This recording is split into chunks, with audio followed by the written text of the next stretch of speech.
Hello everyone, welcome to my channel. I am Kritarth Melkani और आज के इस वीडियो में हम क्लास 12th हिस्ट्री का जो फर्स्ट बुक है उसका लास्ट चैप्टर यानी इस वीडियो के बाद आप लोगों का एंशिएंट हिस्ट्री कंप्लीट हो जाएगा। देन वील गो टू आपका जो दो चैप्टर्स है मिडिवल वाली बुक से जो कि टर्म 1 में आने वाले हैं।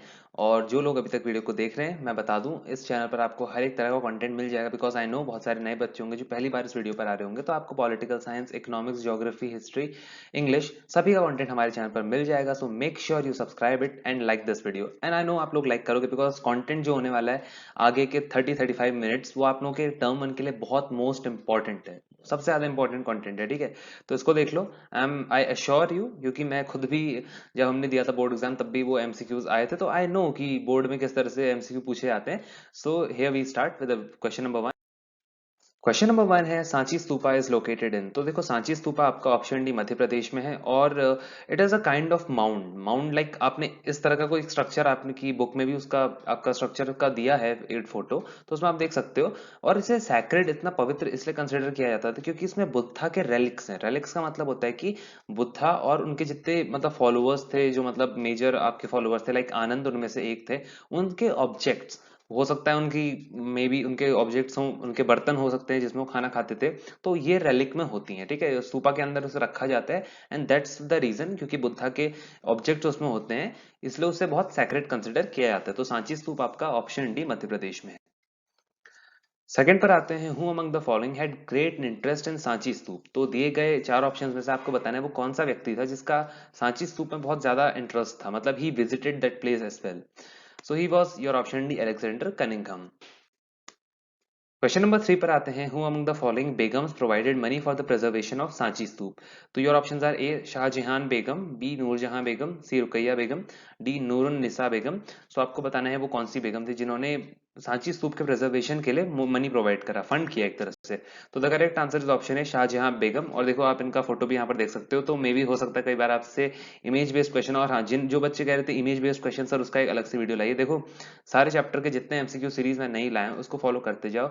हर तरह के क्वेश्चन एक ही वीडियो में आपको मिल जाएंगे, चाहे वो इमेज बेस्ड क्वेश्चन हो, असर्शन रीजन हो, हर सब कुछ इन वीडियोस में कवर हो जाएगा। तो इनको देख लो, then you don't need any kind of separate image based video, सब कुछ इसमें इंक्लूडेड है। तो इसका करेक्ट आंसर है शाहजहां बेगम। और एक और चीज ध्यान रखना, इनकी एक सक्सेसर थी सुल्तान जेहान बेगम, ये भी एक तरह से स्तूपा प्रिजर्वेशन में इन्होंने भी फंड किया था। तो जितने भी पूरा इनकी जो एक तरह से डायनेस्टी आप कह सकते हो या फिर इनका जो एक किंगडम था, वो स्तूपा प्रिजर्वेशन के लिए उन्होंने फंड किया था and they were the rulers of Bhopal, जो कि प्रेजेंट डे मध्य प्रदेश में है।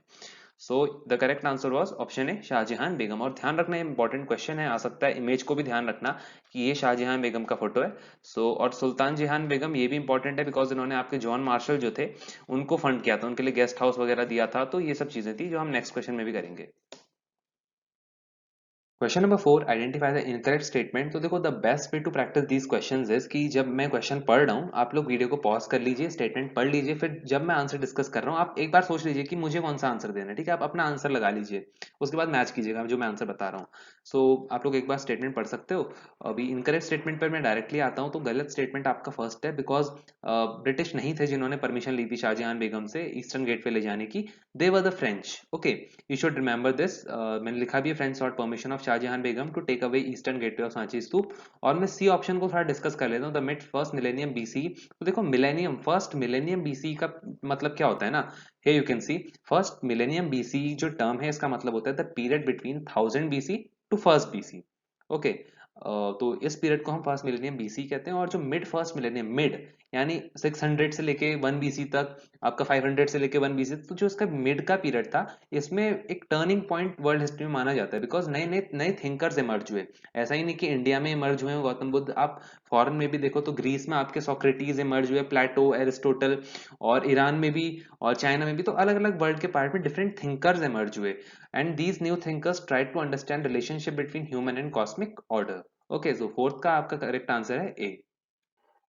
क्वेश्चन नंबर 5 है, consider the following statements. And आपको बताना है कंसिडर करने के बाद कि कौन सा स्टेटमेंट करेक्ट है। ठीक है, आप लोग स्टेटमेंट पढ़ सकते हो, मैं डायरेक्ट आंसर डिस्कस कर लेता हूँ। तो स्टेटमेंट जो करेक्ट है वो है first and second. First and second आप लोगों का करेक्ट है। ठीक है, ध्यान रखिएगा, first and second are correct. Third और फोर्थ इसलिए गलत है because Mahavir and Buddha did not supported Vedas authority, they question the authority of Vedas. ठीक है, ध्यान रखिएगा। और फोर्थ कह रहे हैं individual existence was thought to be determined by his और her birth, in a specific cast in Buddhism. ऐसा नहीं था कि ब्राह्मणिकल ऑर्डर की बात है, बुद्धिज्म में ऐसा आपका डिटरमाइन नहीं करता था बर्थ कि आप लो कास्ट में पैदा हुए, हाई कास्ट में पैदा हुए। तो the correct answer will be option A. Question number 6 पर आते हैं, व्हाट डज कुटाग्रशाला मींस। तो देखो kutagarashala simply means option B a hut with pointed roof, जहां पर आप लोग पढ़ सकते हो कि डिबेट्स वगैरह जो मतलब फिलोसफिकल मैटर्स में डिबेट्स वगैरह की जाती थी। और बी इसका करेक्ट आंसर होगा 6 का। क्वेश्चन नंबर 7 पर आते हैं, consider the following pairs and choose the incorrect pair. तो इसमें आप लोगों को बताना है कि कुछ पेयर्स दिए हुए हैं, इनकरेक्ट पेयर आपको बताना है। तो देखो इसमें इनकरेक्ट होगा option B, second and fourth only. और वो इसलिए बिकॉज कॉन्गजी ये जो एक तरह से थिंकर थे जो मिड फर्स्ट मिलेनियम बीसी यानी आपका 500 बीसी टू 1 बीसी के पीरियड में इमर्ज हुए। ये कॉन्गजी आपके जापान में नहीं चाइना में थे। और आपका फोर्थ बुद्धा जो थाईलैंड में नहीं थे, इंडिया में थे। ठीक है, तो ऑप्शन बी इसमें करेक्ट होगा। क्वेश्चन नंबर 8 पर आते हैं, elaborate sacrifices dash and dash were performed by kings and chiefs who depended on Brahman priest to conduct the ritual. तो ये बहुत इंपॉर्टेंट है आप लोगों के अश्वमेध एंड राजसूय। तो इसको आप लोगों को सेक्रीफाइसेस थे, ठीक है, आप इनके बारे में गूगल करके पढ़ सकते हो। मतलब बहुत इंटरेस्टिंग चीज है, आप लोगों को पढ़नी चाहिए। 8 का आपका अश्वमेध एंड राजसूय हुआ। Coming to 9, Chandogya Upanishad is a text composed in which language. तो देखो छांदोग्य उपनिषद आप लोगों को बताना है कौन सी लैंग्वेज में कंपोज किया गया है। So it is composed in option C, Sanskrit. And it is composed in circa 6th century BC. तो जो हम मिड फर्स्ट मिलेनियम बीसी की बात कर रहे हैं ना, तो वो मिड वाला पीरियड था, आप कह सकते हो 6th सेंचुरी से लेकर मतलब 600 से लेकर आप लोगों का 1 बीसी, 500 टू 1 बीसी। तो ये जो बीच का पीरियड था 1000 बीसी और 1 सी, उसमें आप लोगों का ये सब चीजें हो रही थी। क्वेश्चन नंबर 10 है, given all the statements are true except. तो चार ऑप्शंस आप लोगों को दिए हैं, एक स्टेटमेंट इसमें से गलत है। ठीक है, तो आप लोग को आइडेंटिफाई करना है कि वो गलत स्टेटमेंट कौन सा है, बाकी तीन ट्रू हैं।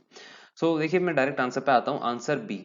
तो इसमें बी इनकरेक्ट है और वो इसलिए बिकॉज आपको ध्यान रखना है कि बुद्धा की जो स्पीचेस थी, जो भी उनकी आप लोग कह सकते हो उनकी टीचिंग्स थी, वो उनकी लाइफ टाइम जब वो जीवित थे उस टाइम पर रिकॉर्ड नहीं की गई, उनकी डेथ के बाद की गई। लाइक आप देख सकते हो कि Buddhas death, after Buddhas death his teachings were compiled by his disciples. ठीक है, तो आप लोगों को पता होना चाहिए। और एक और चीज, जो इनके त्रिपिटक्स होते हैं, ठीक है, आपने सुना होगा त्रिपिटक, सिंपली थ्री बास्केट समझो, या फिर त्रिपिटक एक मतलब ब्रॉड टर्म है, उसके अंदर इनके तीन ग्रंथ आते हैं, तीन मेजर बुक्स। ठीक है, त्रिपिटक।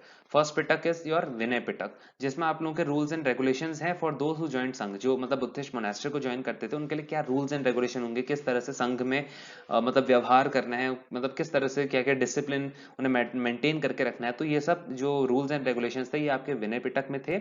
उसके बाद सेकंड पिटक आपका आता है, वो है सुत्त पिटक, जिसमें बुद्ध की टीचिंग है कि बुद्ध ने क्या क्या ज्ञान दिया अपने डिसाइपल्स को, वो सब सुत्त पिटक में रिकॉर्डेड है। ठीक है, उसके बाद आता है थर्ड अभिधम पिटक, जिसमें फिलोसफिकल मैटर्स डिस्कस किए गए हैं। और ये all these three Pitakas make up the Tripitaka. इन तीनों के कंपाइलेशन को हम या कॉम्बिनेशन को हम कहते हैं त्रिपिटक। क्वेश्चन नंबर 11 है, which of the following contains regional histories of Buddhism. तो your options are A Dipavamsa, Mahavamsa, या C both A and B, या डी नन ऑफ दीज। तो correct answer is option C, both A and B. और देखो ये दीपवंश महावंश क्या थे, कि सिंपल सी बात है, जब बुद्धिज्म आपका श्रीलंका में ट्रेवल हुआ तो वहां ऐसे टेक्स्ट लिखे गए लाइक दीपवंश, जिसका मतलब लिटरली ट्रांसलेशन ये होता है कि the chronicle of the island, simply Sri Lanka का एक क्रॉनिकल आप कह सकते हो। And Mahavamsa the great chronicle were written. और इसमें हमें बुद्धिज्म की रिचुअल मतलब रीजनल हिस्ट्रीज के बारे में पता चलता है। Like Buddhism travelled to Sri Lanka from India, और वहां की जो रीजनल हिस्ट्रीज थी, वहां जो बुक्स लिखी गई, उसमें बुद्धिज्म के बारे में बहुत ज्यादा डिटेल हमें मिलती है। ठीक है, इवन हमें अशोक के बारे में पता चलता है उसमें। ठीक है, तो ये चीजें हैं, 11 का सी आंसर करेक्ट होगा, बोथ ए एंड बी, यानी दीपवंश एंड महावंश दोनों में रीजनल हिस्ट्रीज हैं ऑफ बुद्धिज्म। क्वेश्चन नंबर 12 पर आते हैं, व्हाई डज फाक्सियान। देखो कई बार आप बच्चे कंफ्यूज होते हैं कि फाक्सियान एंड जुआनजांग क्या है। सिंपल, आप पढ़ते थे ना बचपन में, फाहियान और जुआनजांग ह्वेनसांग। तो फाहियान और ह्वेनसांग की बात की जा रही है, बस लिखा उस अंदाज में है। तो ये चाइना टू इंडिया क्यों ट्रेवल किए, तो देखो ये ट्रेवल किए थे in search of Buddhist text. आपको पता होना चाहिए कि ये आपके पिलग्रिम्स थे। फाहियान की बात कर लें या ह्वेनसांग के बारे में, चाइना से आए थे और ये इंडिया इसलिए आए थे in search of Buddhist text. Question number 13 पर आते हैं, which one of the following aspects describe the meaning of तीर्थंकर इन जैनिज्म। तो देखो जैन रिलीजन में आप लोगों का तीर्थंकर का एक कॉन्सेप्ट होता है। ठीक है, तो महावीर आपके 24 तीर्थंकर थे एंड देयर आर टोटल 24 तीर्थंकर। तो तीर्थंकर का मतलब क्या है आपसे पूछा गया है। तो तीर्थंकर का सिंपल मतलब option B, those who guide men and women across the river of existence. तो एक तरह से मतलब जो इस मतलब भव सागर से पार लगाना, जिसे एक तरह से आप कह सकते हो कि मतलब संसार की मोह माया एंड ऑल काइंड ऑफ। तो ऑप्शन बी इसमें करेक्ट होगा। Question number 14, consider the following statements and choose the correct option. तो देखो इसमें करेक्ट आंसर होगा आप लोगों का option C, first second and third.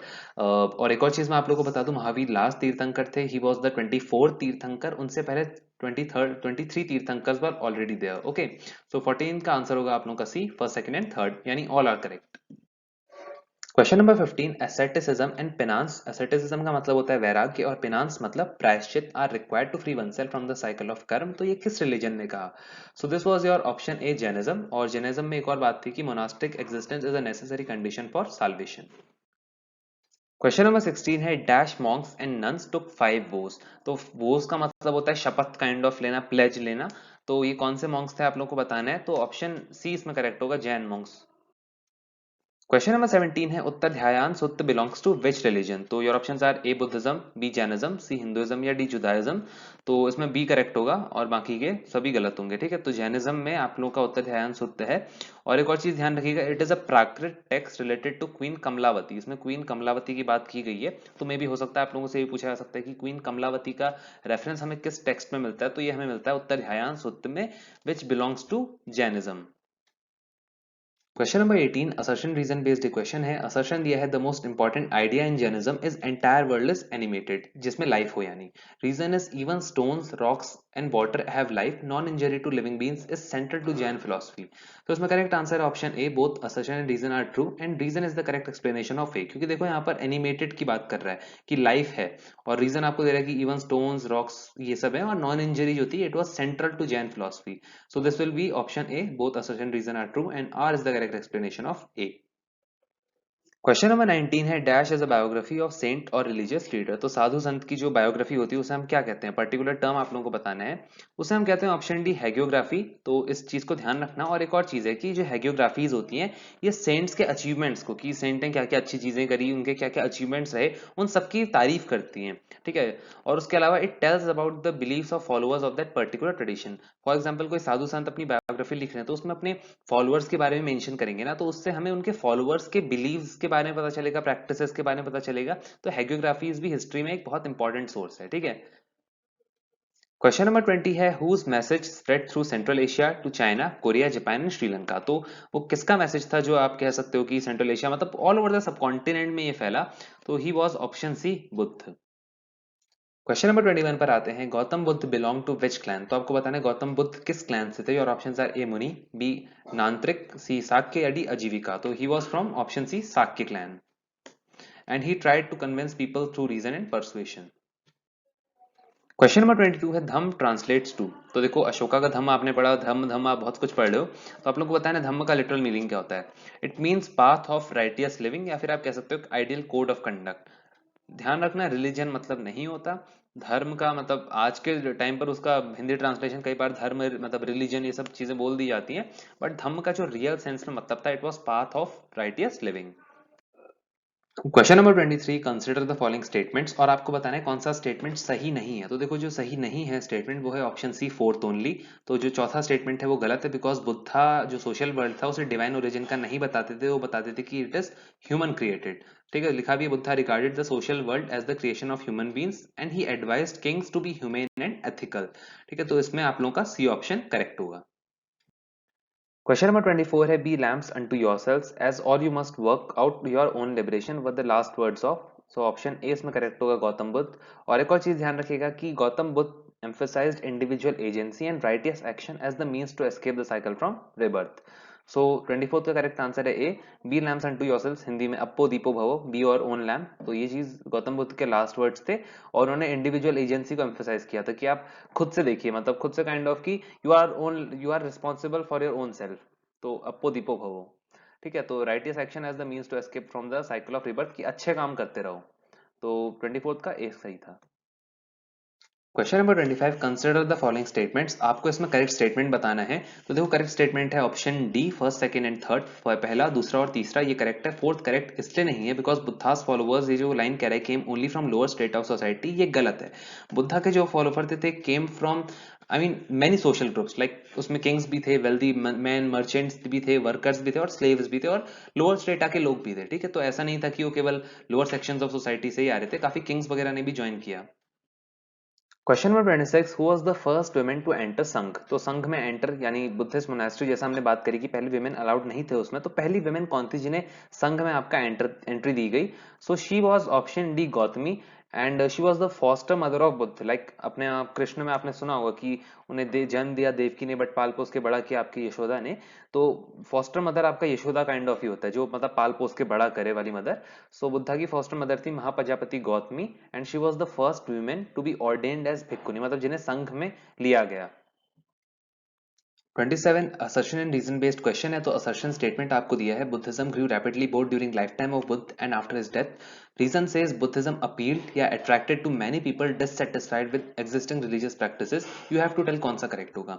ठीक है, तो correct answer is option C, both assertion and reason are true, and reason is the correct explanation of assertion, because इसीलिए ग्रो किया क्योंकि it attracted many people who are dissatisfied with existing religious practices for say Brahmanical order, जिसमें केवल upper caste को ही आप लोगों का बहुत सारे अधिकार दिए जाते थे। तो कुछ और बात इसके बारे में कर लें तो एम्फेसिस वाज ऑन मेटा। तो बुद्धिज्म में मेटा यानी फेलो फीलिंग पे, लाइक संघ मेट काइंड ऑफ, कि हम मतलब संघ में कोई भी अनइक्वल नहीं था, किसी में किसी का ये नहीं था, ये कास्ट की ये अपर कास्ट, ये मतलब इस तरह का नहीं था। तो there was emphasis on fellow feeling, जिसे हम मेटा कह सकते हैं, एंड करुणा कंपैशन, कि we have to be compassionate kind of thing. Question number 28, again very easy question, की जो compilation of Vinaya Pitaka, Sutta Pitaka and the Abhidhamma Pitaka, this is called your option B the Pitaka. तो तीन तीन ग्रंथ आप समझ सकते हो, ती मतलब थ्री। ठीक है, तो three are Vinaya Pitaka, Sutta Pitaka and Abhidhamma Pitaka. Question number 29 है, डैश रेफर्स टू श्राइन्स। तो देखो श्राइन्स का सिंपल मतलब ये होता है जहां आपके कुछ सेक्रेट सिंबल्स हो या फिर कुछ ऐसे सेक्रेट फिगर्स हो। तो आप लोगों का करेक्ट आंसर है option B, chaitya. Question number 30, consider the following pairs associated with Buddha. तो इनका बर्थ सारनाथ दिया है, first sermon Lumbini, third enlightenment in Kushinagar, या फोर्थ आपका निबान दिया है इन बोध गया। तो आप लोग को बताना है कौन सा करेक्ट है। देखो इसमें कोई भी करेक्ट नहीं है, ऑप्शन डी नन है। अब मैं बताता हूँ, बर्थ लुम्बिनी।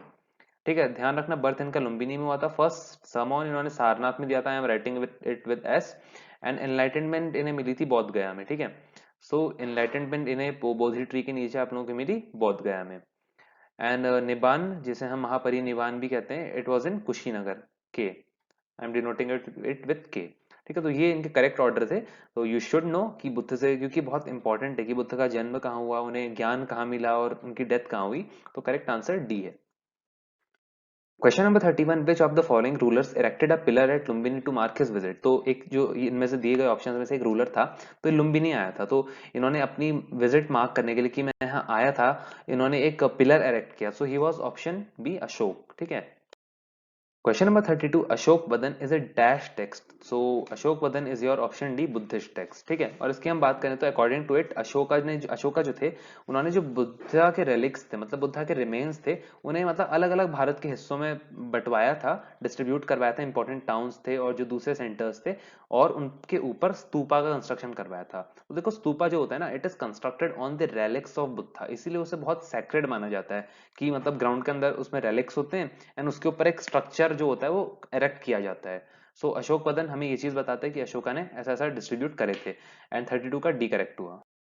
क्वेश्चन नंबर 33 है, which one of the following teaching is not associated with the teachings of Mahavir, या फिर आप कह सकते हो कि जैन फिलोसफी में कौन सा टीचिंग नहीं है। पहला कि the entire world is animated, सेक बी अहिंसा या non violence, C cycle of birth and rebirth is not related to karma, या D monastic existence is a necessary condition of salvation. तो देखो इसमें जो सी ऑप्शन है ना, वो करेक्ट है। जो आपका cycle of rebirth and birth है, it is related to karma, ये आपका जैनिज्म कहता है, इसीलिए आपको पिनेंस करना है, और क्या नाम कहते हैं, आप लोगों को अपनी वर्ल्डली मतलब जो एसेटिसिज्म है उसे फॉलो करना है, सब कुछ त्याग देना है, वैराग्य का जीवन जीना है। तो ऑप्शन सी इसमें करेक्ट हुआ। Question number 34, which of the following is the oldest stupa in India and was commissioned by the Mauryan king Ashok. तो देखो ये स्तूप था आपका ऑप्शन सी, सांची स्तूप। और एक और चीज ध्यान रखना कि by second century BC stupas at Bharhut, Sanchi and Sarnath had been built. तो ओल्डेस्ट स्तूप आप लोगों के बहारूत, सांची और सारनाथ के थे। ठीक है, ये आप लोगों को ध्यान में रहना चाहिए। 35 पर आते हैं, choose the correct option. Statement 1, donations were made by Kings like Satavahana and guilds for stupa building. तो स्तूप बनाने के लिए आपके डोनेशंस देते थे किंग्स, फॉर एग्जांपल सतवाहन, ये स्टेटमेंट कह रहा है।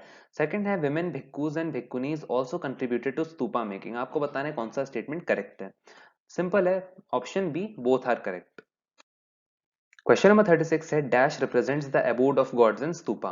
तो क्वेश्चन पे आने से पहले देखो एक स्ट्रक्चर देख लो। स्तूपा कुछ इस तरह का होता है, ठीक है, कोई भी स्तूपा देख लो इसी तरह का होता है। ऊपर का जो स्ट्रक्चर होता है it is a shape called anda shape, and these are your stairways, मतलब ये सीढ़ियां कुछ होती हैं चढ़ने की, ऊपर आप चढ़ रहे हो, ठीक है। और यहाँ पर आपका अपर वॉक भी होता है, यहाँ पर आप प्रदक्षिणा करते हो, मतलब उसके आसपास जो चक्कर लगाना कहते हैं ना, तो ये दिस इज योर प्रदक्षिणा पथ।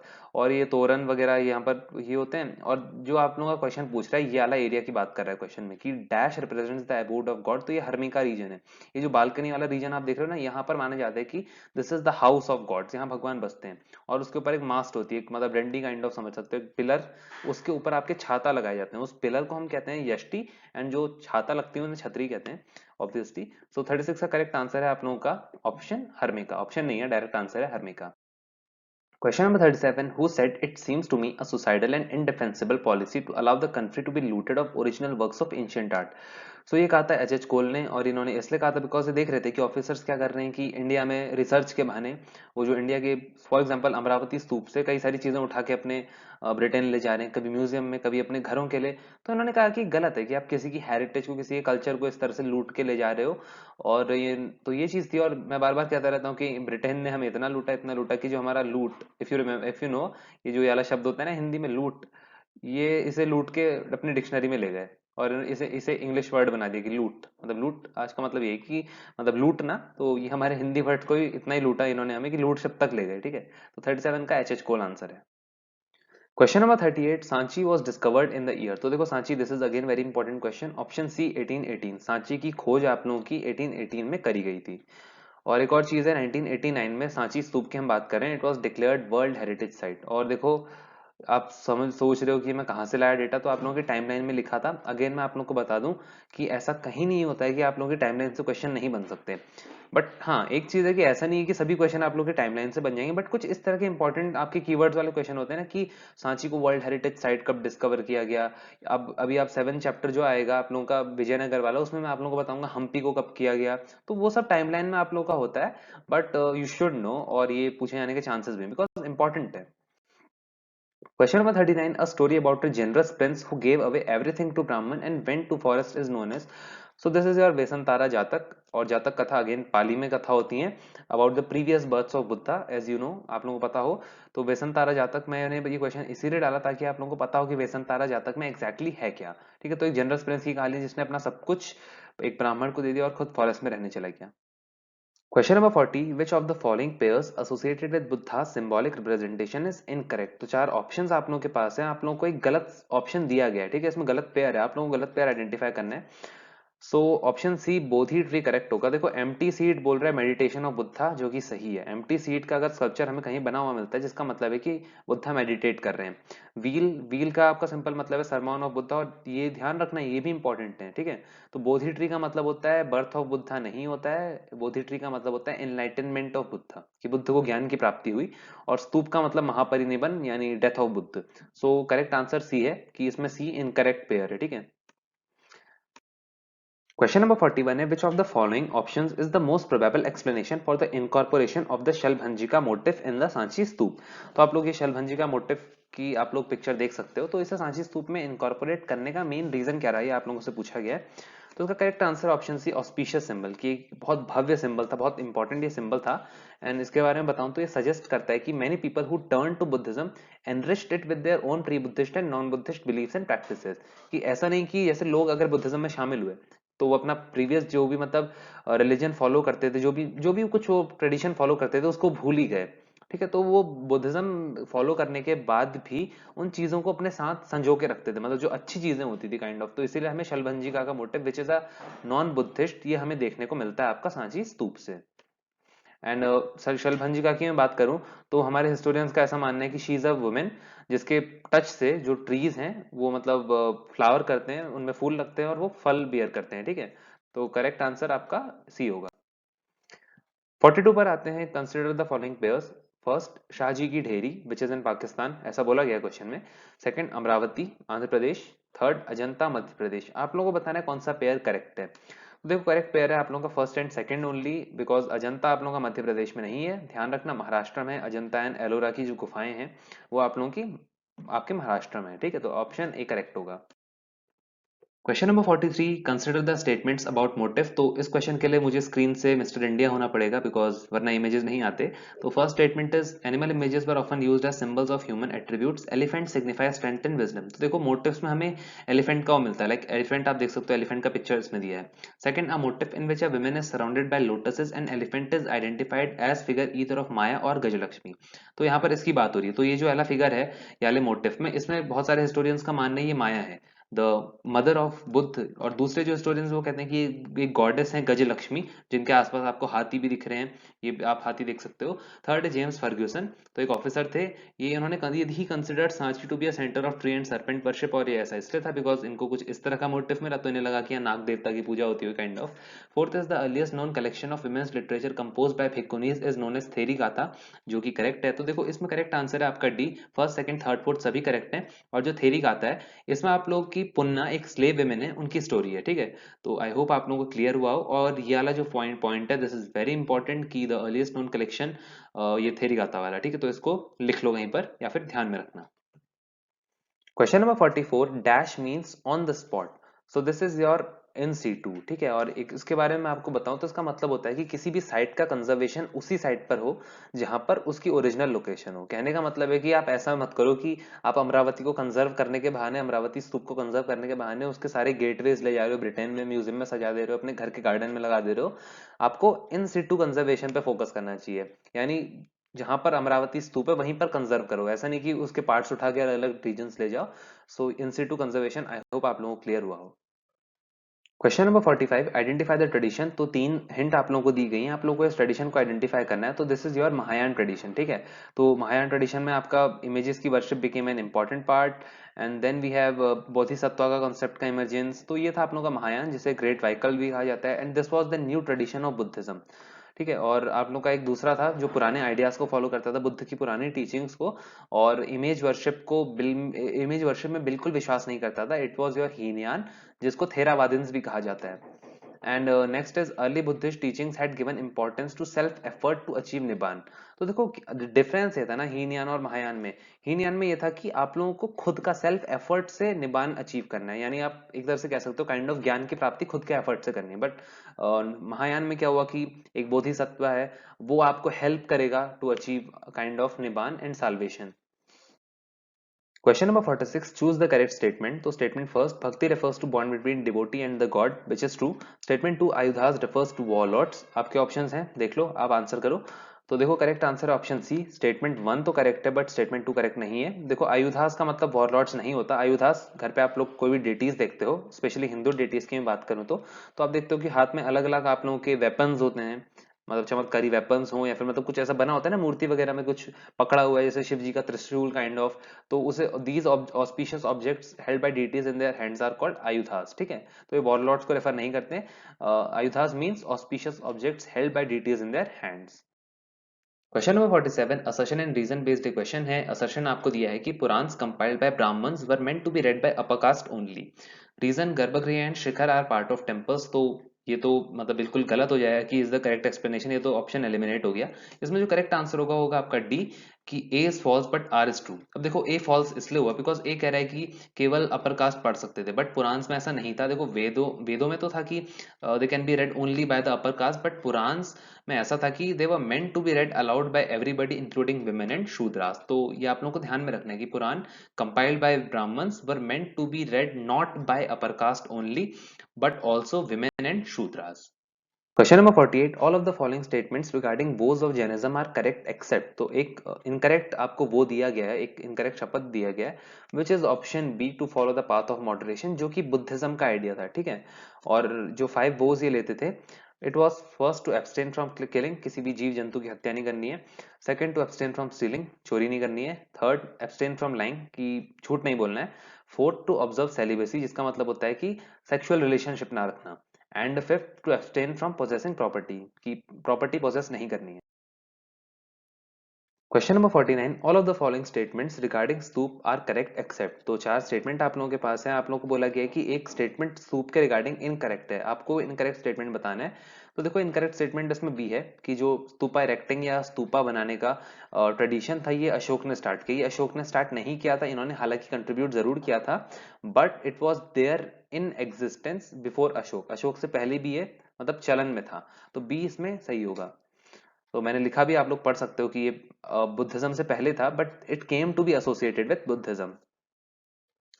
सो now we'll be starting with image based question. पहला क्वेश्चन है कि आप लोगों को इमेज देखनी है जो आप लोगों को दी गई है और बताना है कि कौन से स्कूल ऑफ आर्ट की ये इमेज है।